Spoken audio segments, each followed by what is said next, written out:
more broadly. I mean, I think podcasting is obviously a huge and important part of that too.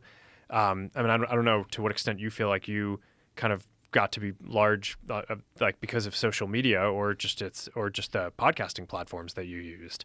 But I think that this is like a very big sea change in terms of like who are the voices that matter. And what we do is we try to build a platform that gives people a voice. But I think that there's this wholesale generational shift in who are the people who are being listened to. And I think that that's like a very fascinating thing that is going on, because I think that that's like what's going on here. It's not just the government and people saying, hey, we want like a very big change here.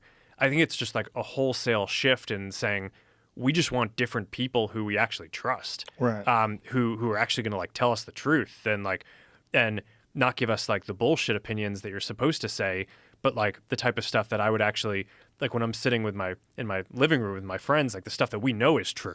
Like who are the Right. people who kind of have the courage to actually just say that stuff? I don't know. I think that whole like cultural elite class needs to get repopulated with people who people actually trust.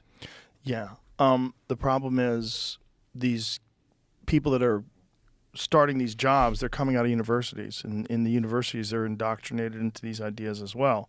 It's very difficult to be a person who stands outside of that and takes unpopular positions. You get socially ostracized, and people are they're very hesitant to do that, and they would rather just keep their mouth shut and talk about it in quiet conversation.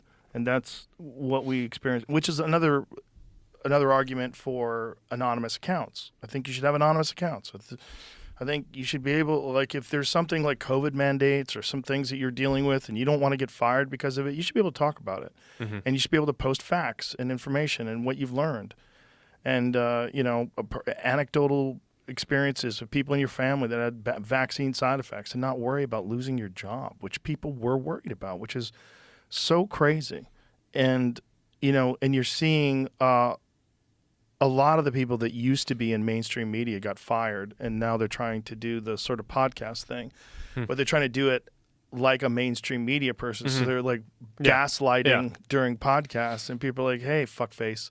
Like this, you can't do that here. It doesn't work. Yeah, it's a new medium. I mean, Yeah. I'm sure you know the history on this. It's like when people transition from radio to TV, the initial TV anchors were the same radio people, but just like being filmed while speaking on the radio.